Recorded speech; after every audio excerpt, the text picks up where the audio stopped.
What's up, middle school leaders? Jason here. So this past Sunday, we had our very first ongoing leader training at the 11 o'clock service. It's only about 20 minutes, but I know a lot of you guys are serving in other different areas for the 11 o'clock hour. So I'm going to give you a quick recap of that, of the content that we went through, and we'll post it up for you guys to kind of watch whenever it works for you. So this week we were talking about how to lead an effective small group. So this works for D groups, this works for connect groups.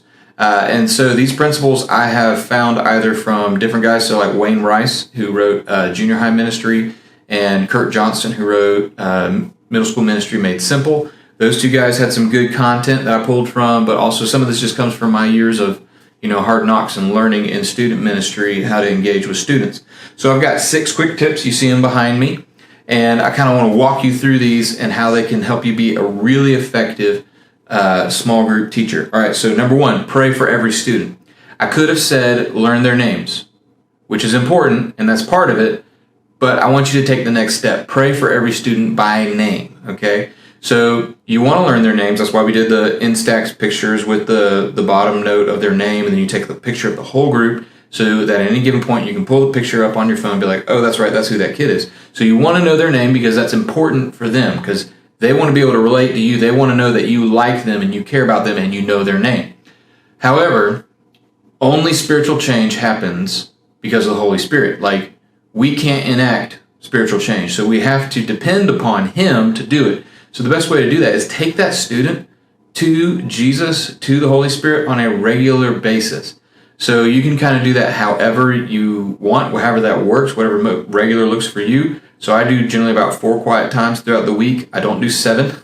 I'm not quite that spiritual. I just do, Monday through Thursday. And Monday, I do all the 9:30 students. I pray over them.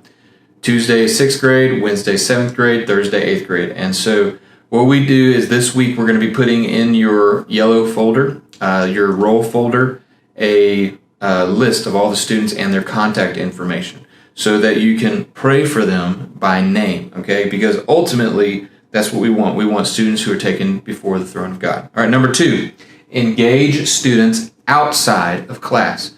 So have you ever been to Publix and you've seen your kid's teacher there?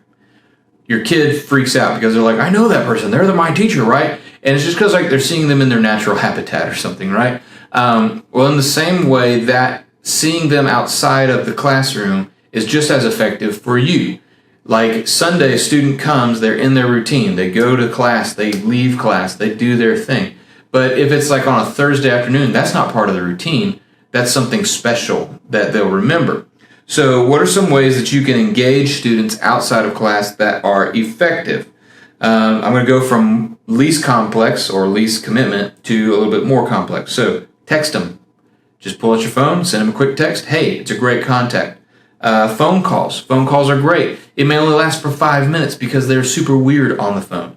But just the fact that, hey, he called me, and then they know that every week my teacher, she is going to give me a call at this time, or such and such maybe on this day or something like that, that's going to matter to them because now they know that, they matter to you. So then you can mail a postcard or a letter, get well card, kind of whatever's going on in their life. And here's the cool part, we'll actually pay for it. We'll pay for the postage if you do that piece. Now we're going to get a little more complex. Attend their events. So by attending their event, you've shown that, hey, I know a little bit about you. I know what you're interested in, and I know kind of what you're participating in. And when you go to that, you're saying, hey, I care, you matter. You're saying to that parent, that child matters to them. And so it's a huge piece, both for the student and that student's parents when you show to their events. Now, let me give you some pro tips on how to do those events really effectively.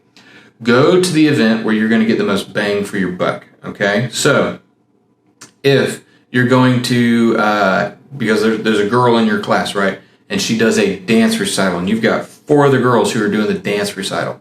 Boom. Go do that, because now you're reaching, 4 or 5 girls somewhere in there. If football game, that's great, because now you can do that. You can actually create that kind of moment. You can say, hey, I'm going to Courtney's dance recital. Does anybody want to go with me? And you may pick up, 2 or 3 other girls who want to go see their friend do dance recital. Now you're just making more and more bang for your buck, okay? So you can do stuff like that. The other thing is you don't have to stay for the whole dance recital. So Switzerland Dance School, they have a 4-hour dance recital. I show up for the last 30 minutes. I see the grand finale. All the girls come out, and I just put my arm around them like, hey, that was awesome. You're awesome. And the parents are like, man, that's so cool that Jason came. They don't know that I've only been there for 30 minutes. They think maybe I was there and saw the whole thing. But hey, that's okay. It's just the fact that I was there and it mattered to them, okay? So let me give you a couple pro tips. All right, so contacting students. So phone, text, anything like that. Not an email, because obviously that doesn't matter. Do it through the parent. So if you have the parent cell, call the parent. Because now you're getting 2 people for 1 phone call. You get to talk to the parent and you get to talk to the student. That is so critical because now you're involving the parent in that discipleship process, which is the end goal. We want to partner with parents as they disciple their children, and we can encourage them in that way. The other thing that works in that scenario is now you're not a middle-aged man calling a 14-year-old boy directly without the parents knowing it and regularly. So that's a lot less creepy to do it through the parent. It gives you an added layer of protection, okay? So do it that way. Last thing, social media was not on that list. Did you notice? Because social media is like the anti-engagement. If you go and you like that kid's picture along with 150 other people, he's not going to know that you liked his picture. And it's like weak engagement. It's like, oh, I don't really want to engage with this kid, or I don't have time to engage with this kid, but hey, I like his picture. Versus a phone call, a face-to-face conversation, anything like that, it just makes so much more impact. This is why we ask you guys to do 3 events, 1 per term, outside of class, because these are the engaging outside of class. Number 3, lead from an overflow. All right, so when you're leading from your overflow, you're not necessarily leading from the curriculum. Now, use the curriculum. Okay, I gave you the curriculum because I want us to all be in sync as a ministry. However, when you're leading from an overflow, you're taking everything that the Lord has been doing in your life through your own personal quiet time and Bible study, and that is overflowing onto students. Versus if you're just doing the curriculum and there is no overflow, then you got a lesson, you kind of spit it out to them, and there it is. Okay, so make sure that you are going to the Lord, because you can't guide them to the Lord if you're not going there yourself. So make sure that you are doing what you need to be doing, that you are personally growing as a mom, a dad, a husband, a wife, an individual son and daughter of Christ. Because from that overflow is really when you're going to be able to do great stuff. Now, let me real quick talk about the video-driven stuff that we've been doing. It's good. It's good content. But in the video-driven content, Jonathan Evans, or whoever we're using at this time, is the one doing all the teaching. And then you're just facilitating discussion. All right, switch that around. I'm the teacher. He is facilitating the subject for me, for what I can do. So watch the video, go ahead and crunch it out, but then you spend some time together really diving into the discussion, because really, while they're watching the TV, they're going to be 75% glued in, but when you can have a conversation that's close-knit and everything like that, that can make a big, big difference. All right, so number 4, use guiding questions. All right, so lecture style is super outdated and it's not any good. It's easy because you can just go from point A to point B, but in a guided question, what you do is you present point A as a problem and point B as a solution. And then you're going to use questions to get from A to B, okay? That's what you want to try and accomplish. Now, it's not going to look like a straight line. That's a lecture style. Instead, it's going to look like this, all over the place, because your discussions and questions are going to take a turn. And what you're doing is kind of like a shepherd would. As the sheep kind of get a little outside, you're just kind of bumping them back in, okay? So when you're doing this, use open-ended questions. Don't use yes or no questions. Like, make them think. Ask deeper questions. If they give you a simple question, be like, hey, I like that answer, but can you go like another step deeper for me? That's a great one. You can say, tell me more about that. How does this apply to you? Those are all great questions. By using that, you give them more buy-in, and by allowing enough silence, because they're uncomfortable with silence, they'll eventually engage. But what happens is, as they're doing this number and getting to the solution, listen, you know the solution, you know where you're going.